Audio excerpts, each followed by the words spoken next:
Why are we all still so upset that Snake Eyes is still here? Make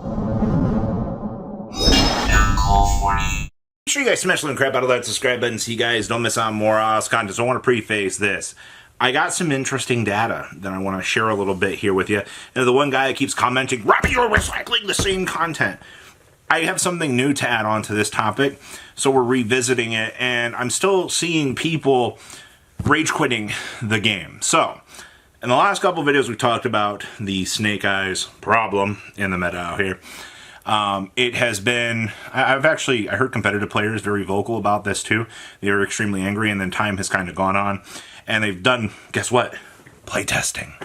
And we've seen, maybe the Snake Eyes deck in its current incarnation right now is actually tolerable. Wow, that's a strange thing to say. Now, okay, so what about post Rage of the Abyss? They get those Azamina cards. They're back to tier 1, Robbie. Have you done any playtesting? The Azamina cards? Yes, it does help out. But you know what else exists? Dominus Impulse, Mulcharmy, and, guess what? An entire new archetype of Tenpai Madness. Tenpai doesn't get any support, but, Shifter's still sticking around. You have to remember right now, 6 Mulcharmies, adding in all this draw power, having an ability to cut off a special summon effect via a hand trap, you can get all the cool new support you want, but if the entire sphere of the game, everything out here, shifts with this, then yes, I would almost say that the Snake Eyes power-up that they get from Azamina is, okay, they get an Omni Negate. Woo! You know how hard it is to play around an Omni Negate in this day and age? If you're playing, Tenpai, and, they can set up Flamber's Dragon.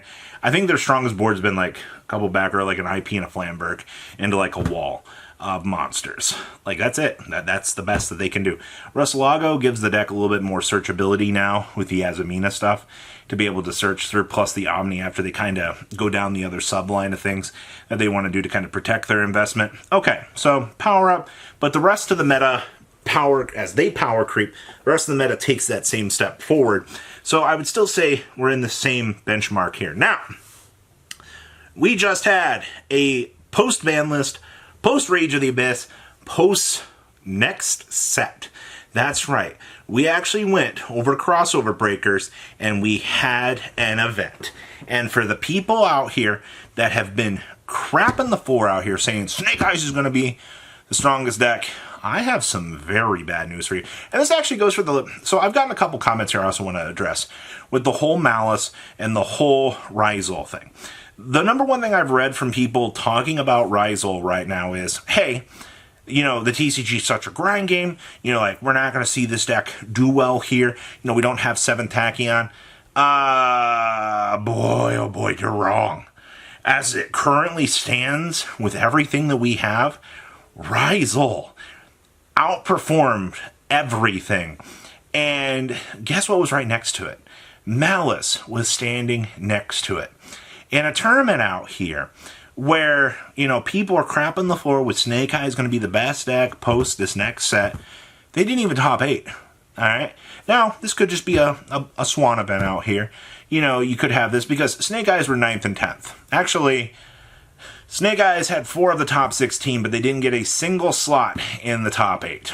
Those slots were dedicated to 3 Malice, 2 Ryzel. So, and Ryzel ended up winning, and Malice got 2nd place. Are you surprised about that?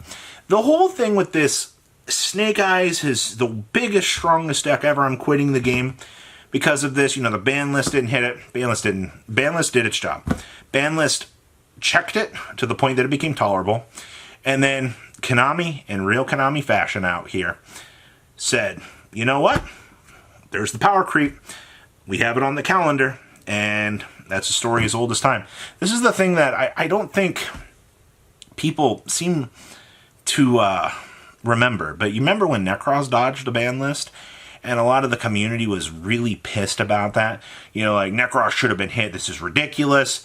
It reminds me of that time, but the difference here is, 3 months from now, we know that the next level power creep comes. And I know that the community isn't always going to be happy about power creep. Konami definitely has learned about marketing. Let's be honest here. If we do not receive new power creep, and things kind of become stagnant, we've had those 7, 8, 9 months out here. It's kind of where our problem was with Snake Eyes. If we kind of go through this point of, every set does something to power creep, whatever's to come. But the problem is instead of power creeping the existing deck, they're pumping 3 waves of support into this thing. So instead of, you have the next thing that can, kind of start to challenge this, you start to put this deck up on a pedestal, and that's what was happening with Snake Eyes. This deck was just getting the infinite support, and there was really no challenger out here to kind of keep up with it. And that's where Konami looked at the latest deck build pack and said, yeah, we've been screwing around this entire time. We need to make these things. We need to put good themes in here so people want to buy these. I mean, you can make as many casual themes as you want for players to get them engaged with things, sure, and they'll pick it up. But you also have to understand that you have to produce a new meta. You can't just let this same deck roll through the meta for 9 months and expect your player base to go, yeah, this is fine. Because that's not what happens here. So, moral of all of this, to all of you on your high horse going, Snake Eyes, it's going to be the best deck forever, the timer is set in stone. As soon as Ryzel and Malice get here, you have 2 very clear meta challengers that are going to start to check this meta very strongly. Alright, you have September, October, November to deal with Snake Eyes. Of those 3 months, the deck is in an extremely fragile state pre-Azamina. You have 2 months to deal with the deck and the craziness that it has to come. Alright, it's fine. It's not the most... For the first time in a very long time, I'm excited to play this game right now. I'm sure you've noticed the whole change in my demeanor with this game. I've been playtesting so many different versions of decks out here. All right, we have this, we have Sky Striker we have this together right now.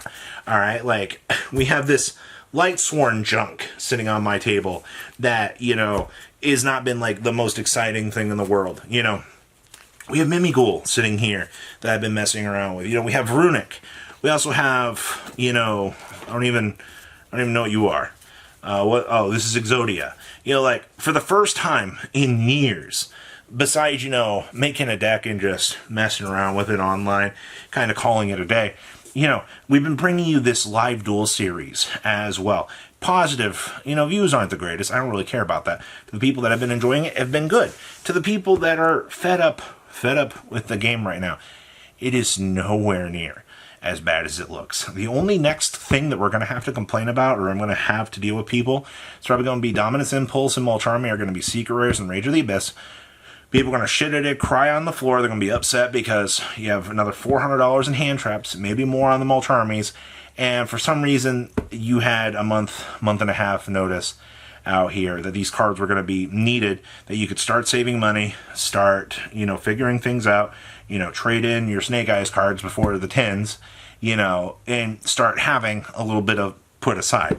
And that's the thing that amazes me out here, that people just are like, no, I'm not going to prepare for this. I'm going to sit here, I'm going to cry on the floor and be upset. The line in the sand is drawn.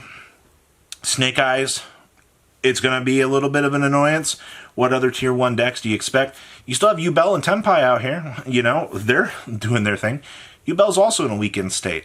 Yeah, you didn't hear that from me. You probably should realize that, though. It's one of my favorite things about this meta right now is people are going to be looking at this and going, wow, this is ridiculous. You have so much interesting playtesting to do out here. And trust me, the amount of hand traps that are about to up into the format, yeah, how do you expect Snake Eyes to play around Shifter? Duh, just draw Shifter. You guys have a good rest of your day, alright? Patrons, thank you!